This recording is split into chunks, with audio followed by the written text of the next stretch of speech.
Hey guys, we're back and the hypest music ever is playing. It just stopped. Wait for it to look back. Okay. So, revolution's happening. Jacopo revealed himself to be the son of the Lord, wink wink. To everyone, Morgana's missing in action. Jiran is too. Jiran is totally evil. Like, there's no way Jiran isn't evil, right? It's gonna be revealed this episode. Or the next. I don't know how long it'll be. They can't not happen. Right? Like, Jiran didn't die. So, and she would have been brought in the same slave carriage that Morgana was brought in, but we know Yukimasa happened. Unless she was brought in a separate slave carriage and is going to be used as like a hostage, but like, I don't see that happening. That's, the odds of her being evil went from 20%, we were around 20%, right, to like 80%, maybe even 90. I can't not see it now. I think I said that in the beginning. Like, once you see it, you can't not see it. Just, it's so obvious if you think about it. Like,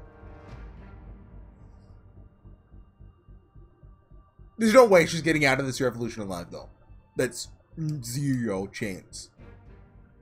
Even if she's good, she's 100% getting like a knife through the heart. Anyway, hear me, my fellow citizens, who live in suffering at the hands of your supposed lord. We don't have a nameplate here. We know it's Jacopo, but within me flows the blood of the previous lord. I'm the rightful heir. Behold, the pioneer's golden ring, proof that I am of noble birth. Victims of this terrible tyrant, the time has come to start anew. And I shall be the one to lead you down that path. The poor, the hungry, the deprived, all of you, stand with me. Before we commenced our strike on the Lord's Manor, I gave a little speech in the city square. Not because we actually needed them to take up arms and fight with us, but because we needed to make a public proclamation of our position before overthrowing the Lord. They needed to know we are not merely opponents of the Lord, but proponents of the common man. Is that the opposite of opponent? I didn't know that was a word. Proponent? Huh. That we had a legitimate cause and a legitimate claim to power. If we were to leave them in the dark, it only sowed confusion and unrest when word of the Lord's death came out. They had to see us as their liberators, not a greater evil swooping in to squash a lesser one. The Lord had been squeezing everything he could out of them for years, sucking them dry, so I didn't expect anyone to actually have the willpower to join us. The important thing was that they knew who I was. But I had underestimated them. A slow trickle of people started to join us. By the time we were at the city's edge, we had accumulated dozens of additional men, transforming our little uprising into something of a much greater scale. The people had been waiting, day in and day out, for someone to take up their banner and lead the way. It didn't matter that the one holding the banner did so under false pretenses.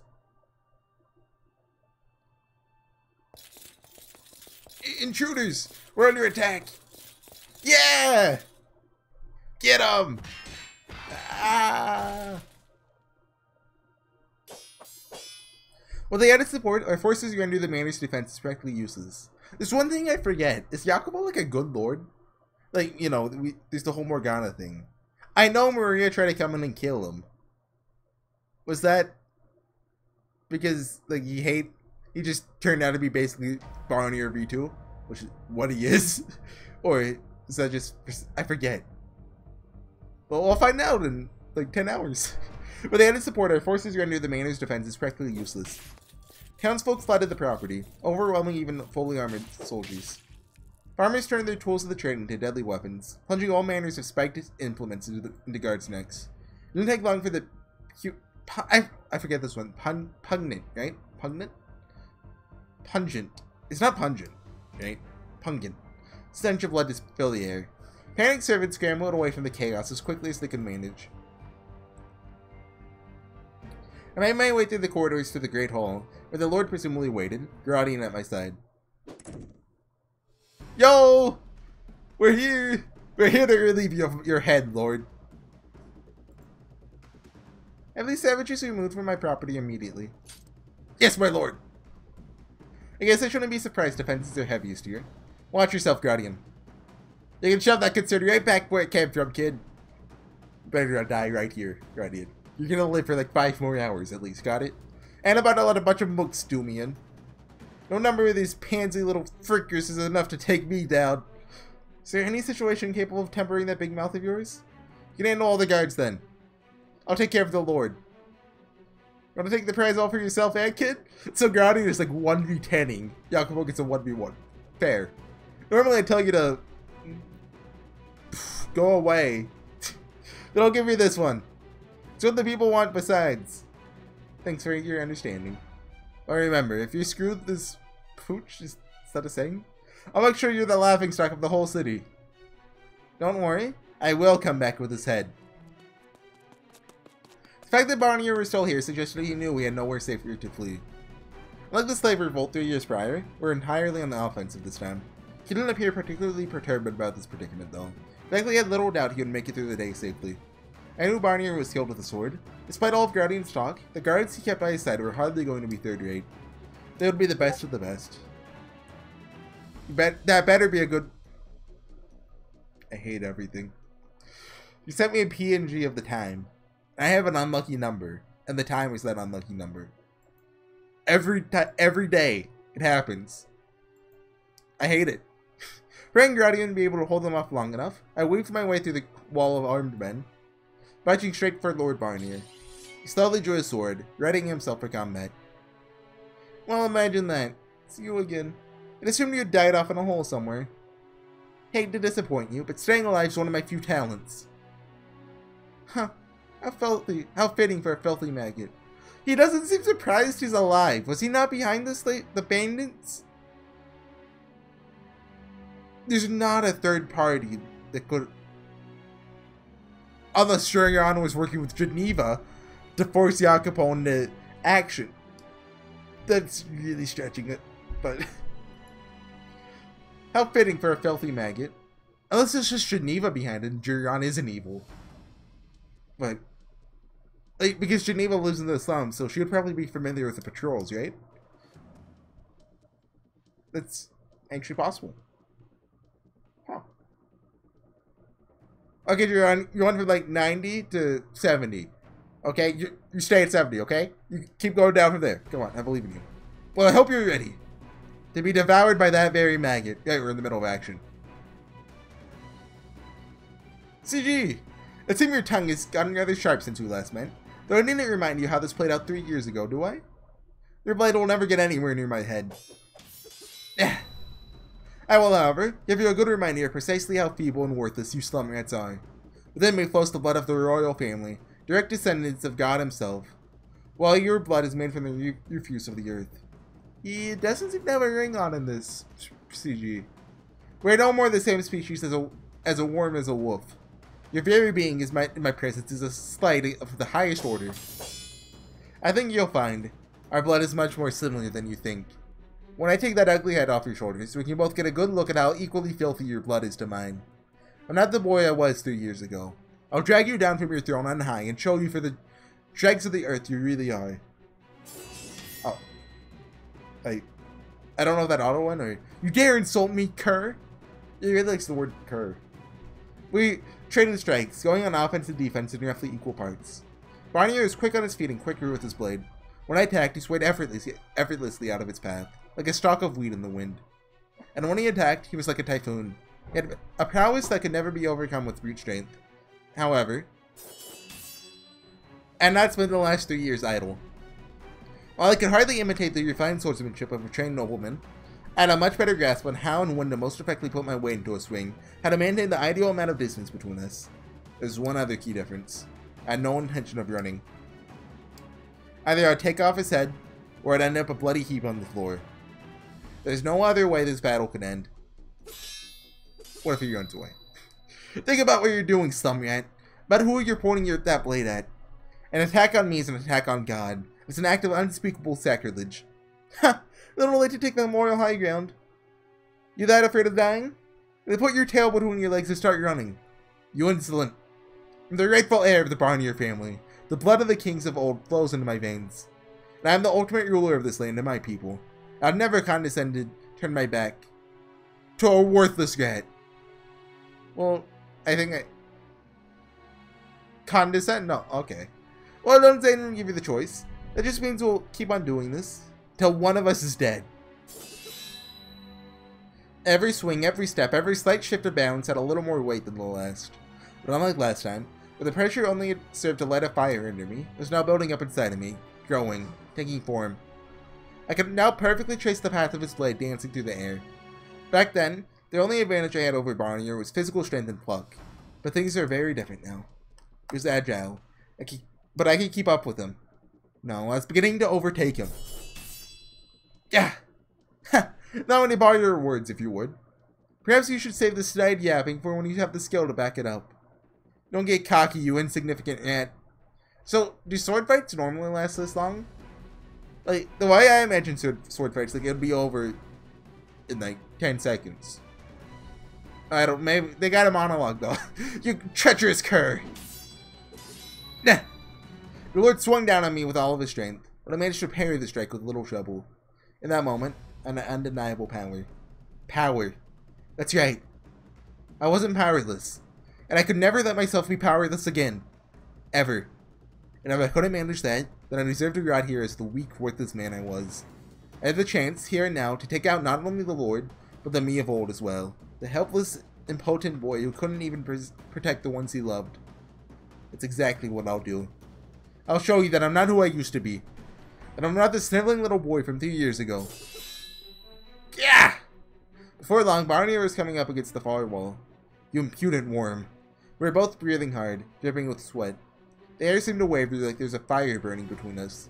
A fire fueled by our own souls. That heat extended to the entire hall, in staunch defiance of the cold winter sitting beyond the walls. Perhaps the room had transformed into one of the halls of hell itself. Where's your god now, huh? That's really edgy. Yeah! It's time to end this. Your time on this earth has come to an end, Barnier. I readjusted my grip on the sword. Repositioned my feet on the hard floor, lining everything up for my final strike, and then threw a little extra fuel on the fire, before breaking into a dash. However... Wait! Huh? Yep. What? It's evil girl! Last person I expected to see stood there between me and the Lord. This confirms she's evil, right? Like, at this point. She's saying, wait! And then... Barnier's gonna strike us. And then, you know.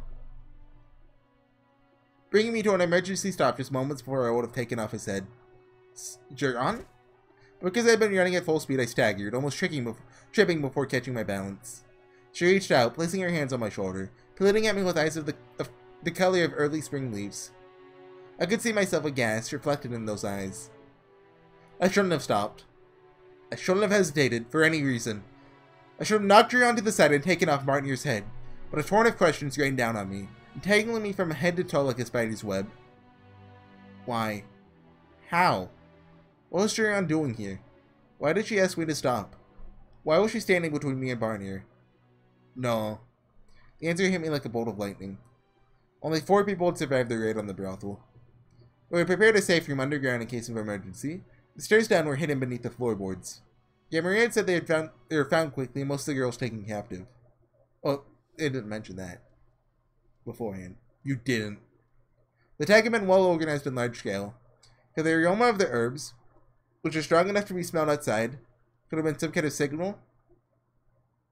Oh, sure, I guess. How could you betray us? What came out of my mouth was not words, though, but a pained, visceral wail. Ah! But overpowering everything else I felt was paralyzing shock. Okay. The Steam store page just fooled me? This CG is on it, but it looks all peaceful and happy. And, you know, there's no Lord right behind her. So, there's 2 outcomes here. She was a plant and she was evil? Or she was a plant, but, like, she didn't really want to be a plant. I guess. Which one do I prefer? I think I prefer the first one, honestly. And the second one, if they developed her more, it would have been better. But, like, how much screen time has she had? Like, an hour, maybe? Like, she hasn't really had the time to be a developed character. The blade sticking out of Jurion's chest pierced my breast. Our blood flowed down to the opposite ends of the silver edge, building into a single stream. It completely lost any sense of what was happening, left only with a crushing bewilderment. Look, stab me once? Fine. Stab me twice? I power up. It's like a Saiyan. The more you hit him, the stronger he gets.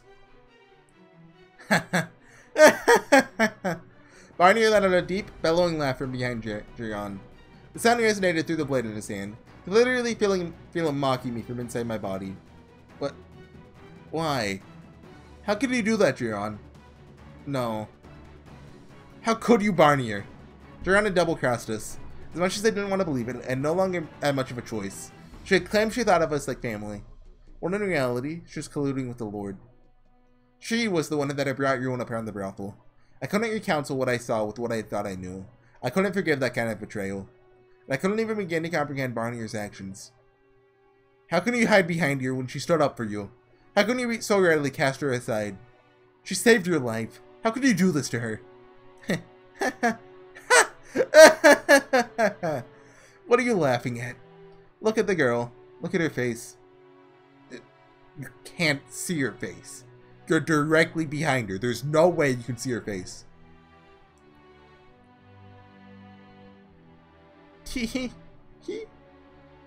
What? Why was she on?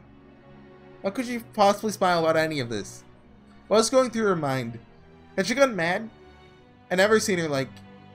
Wait. Yes. I had. I knew that smile. All too well. When the realization struck, an almost painful chill crawled up my spine. Jiran was always smiling. She could break the ice with anyone in no time. She brought laughter wherever she went. She was endlessly cheerful and sincere to a fault. Flashes of our time together rushed through my mind. She was... Presumably, you're thinking the girl's gone mad, but that isn't quite right. No. She's been mad all along. What? Could anyone in their right mind? Good night. Keep smiling after seeing their parents murdered and being sold off? Could anyone in their right mind genuinely believe they don't have a sorrow in the world? Could anyone in their right mind be smiling with a sword sticking out of their chest? I can't. You know, I always appreciate whenever they deconstruct the Genki character type. I always love it. The girl's inmalleable mirth is but a different shade of madness. If she weren't mad, she wouldn't be smiling. Jiran lacks the capacity to comprehend negative emotions. That can't be. She's compassionate, empathetic. There's no way she doesn't understand those emotions. It's called good old-fashioned hard work. She pretends to show compassion, despite the fact that others' pain is incomprehensible to her. No, I refuse. You can't tell me there haven't been moments where you've seen the teams interact. One of our conversations, I'd asked Jiran, have you never felt like you got the short end of the stick? To which she had responded, I don't even know what the stick looks like. Never mind which end is the short one. This is one thing Fata Morgana likes to do, and sometimes it's necessary, but sometimes it isn't. Whenever they go back to a past scene and they're like, oh, didn't you see this foreshadowing? And then it brings back that foreshadowing. Like, sometimes it's necessary, sometimes it isn't. Like, one that isn't, 100% isn't. Like, Giselle mentions how Lord Barnier's journal was found in door 4 or door 5. And, like, that what? Just let me reread it and see that. You don't need to call it out, to me. Anyway. Well, I'd assumed she had either moved on or her threshold for happiness was on the low side. The scale she waited on was outright broken. Tell you the truth, rather fond of the girl. After all, I'm a madman myself. I wanted to shut out his words. Technically, it was all crazy blather. I couldn't see any truth in it. But all the proof I needed was staring right at me. Jiran was smiling, as bright and genuine as ever. The same smile she always showed us. As blood streamed down the blade of my chest, and I still couldn't believe it. Still, I couldn't accept that she had chosen this man over us. You said you thought of us like family, Jiran. What happened to that? What happened to all of our time together? You wouldn't throw it all away for him? Jackie? Remember when I said she conducts surprisingly well for having a sword in her chest? Excuse me? That I had my eye on someone. And? I thought she was going to say I love Dardia. I love you, Jackie. And everyone else at the brothel. There's someone I love even more. You know. Not the cleverest girl. I can only see it's right in front of me. How possibly idiotic could I be? She never had an eye for me. Her height had always belonged to Barnier. I was being presumptuous when I assumed she was talking about me at the festival. I joked about that before, but okay. Why him, though? Why this man of all people? I about fell to my knees, but I managed to hold my balance long enough to stagger back. When the tip of Barnier's blade slipped from my chest, the blood it had been holding in seemed to rush out all at once. With it went everything I was feeling. Summer Revolution this turned out to be yet. As a parting gift, I'll let you out on a little something. This girl was my pawn from the very beginning. An informant sent to keep me apprised of anything that might spike opposition. If someone's amassing wealth illegitimately, I have them killed, forced to surrender all their assets to me. If someone says something disagreeable about me, have them hanged. That scheming wench, Geneva wasn't? Probably at the bottom of a river by now. Geneva! But, it seemed I failed to keep everything under control, seeing as you're still breathing and dragging a pack of mindless peasants around with you. It's only a minor inconvenience, though. All I have to do is take off your head. Then, without their leader, they'll regress back to the ignorant swine they are. What if it pulls the good old backlog trick on me again? I wonder if they'll do that again, maybe. Probably not. Now, it's time we put this ludicrous revolution to rest. Barnier shifted backwards slightly, making to pull the sword from John's chest. She moaned, suddenly a mixture of agony and ecstasy. Then I could hear the flesh dripping as the blade passed through it. I should have been readying myself to fight again, to brandish my sword and take this guy's head, but I couldn't move an inch. Everything seemed to grow distant. Grata and help would be go near. My spirit was on the verge of collapsing. The fire that had blazed within me had been snuffed out in an instant. Countless memories crumbled before my eyes. The word death flashed through my mind, but I brought with it no fear, only vast hopelessness. Don't you? The lust of my will threatened to slip from my grasp. I heard a voice. But as the lust. Remember what I said? What? That I want to be together with you forever. Huh? What do you think you're doing? Let go of the sword you're on. Oh, you're gonna pull the sword. Oh, oh, I didn't even notice that you could actually see the sword in it. That's pretty fatal. Lucidity came rushing back to me. A split second later, I understood what she meant, what she wanted. I didn't give myself a chance to consider where that road might lead, if I wanted to walk down it, but I'd come to regret the decision, or if it was the right thing to do. Is he gonna stab through Duran to him? There's no time to think, only act. I couldn't let this opportunity go, so I shut everything out.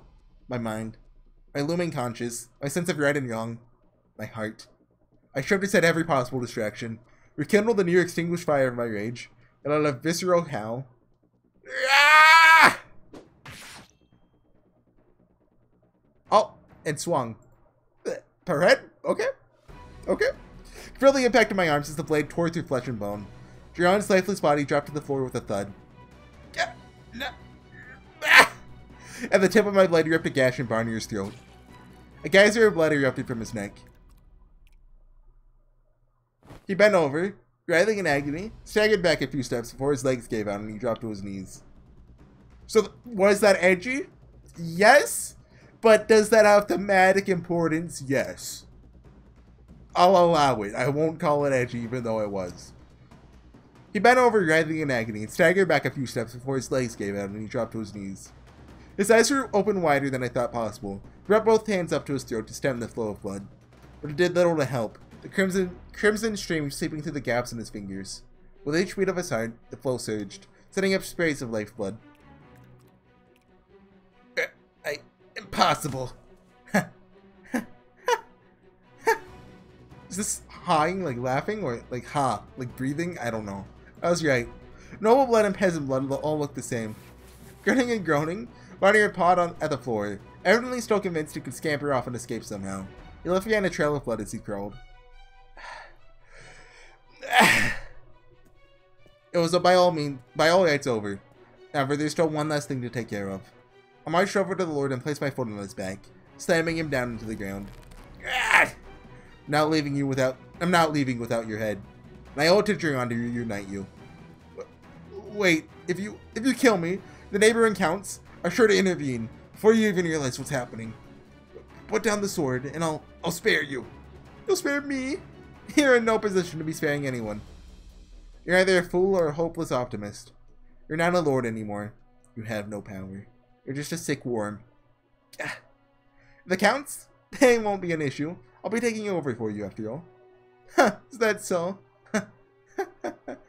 How are you planning to do that? You're a peasant. Geneva entrusted me with a ring that bears the bar on your family crest.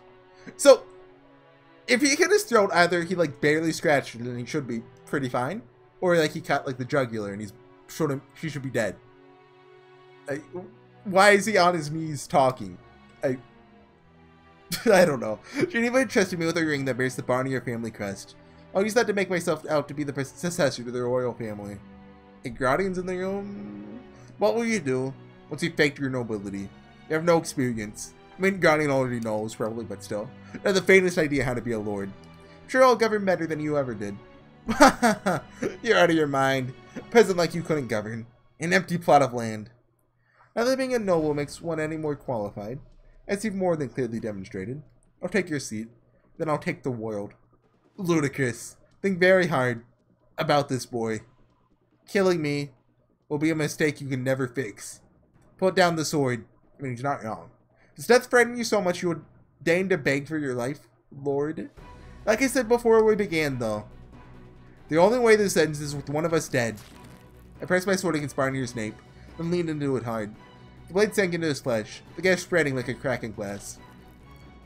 Ah! Ah! Screaming of agony echoed through the hall. All the blood in his body seemed to be trying to escape through the gaping hole, creating an ever-growing pool of blood dread around us. Before long, you two will be driven to madness. Excuse me? By the time you figure it out what it means to be Lord, you won't be the kind-hearted friend of the people anymore. Living this life, having no one you could trust, it'll eat away at you. And then you'll... Enough. You'll be your own executioner. Enough! Look, I might want to record more tonight, so I'm not doing that. I'll be waiting for you. Down in hell. That's a set. Like, they never gave him, like, a good side, but I think that's redemption enough for the Lord, because that gives the implication that he was basically like Jacopo in some way, like, as a kid, before he was, like, you know, a grown-up Lord, when he's a young Lord. But then, you know, his ideals consumed him and he kind of became evil. Here, every guard and every rebel, I have here the Lord's head, taken by my own hands. You have no reason to fight any longer. Put down your arms, all of you, and cease this meaningless battle. Our revolution has come to pass. And we just changed scenes upon the doorstep of... We're still in part 1, though? Upon the doorstep of destiny is the name, though. When is part 2? Like, what is part 2? Who knows? Anyways. How long... When did we start this? August? I started it a month ago. I guess I'm reading it about the same pace I read the original Fata Morgana. Because it took me a while to get through door 1. Door 2 I did all in like 2 nights, I think. Same with door 3 or something like that. But still. Anyways, guys. I'll see you guys next time. Bye.